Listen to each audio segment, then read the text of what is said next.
चल। केविन जंगल में इधर उधर भटक रहा था।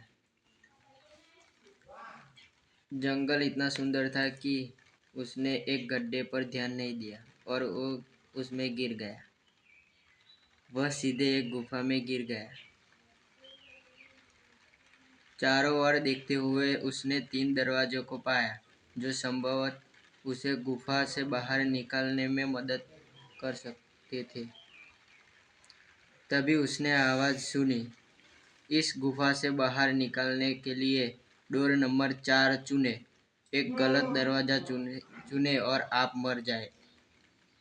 केविन सोचता है, अगर केविन के सामने केवल 3 दरवाजे हैं तो वह संभवतः डोर 4 से कैसे बच सकता है।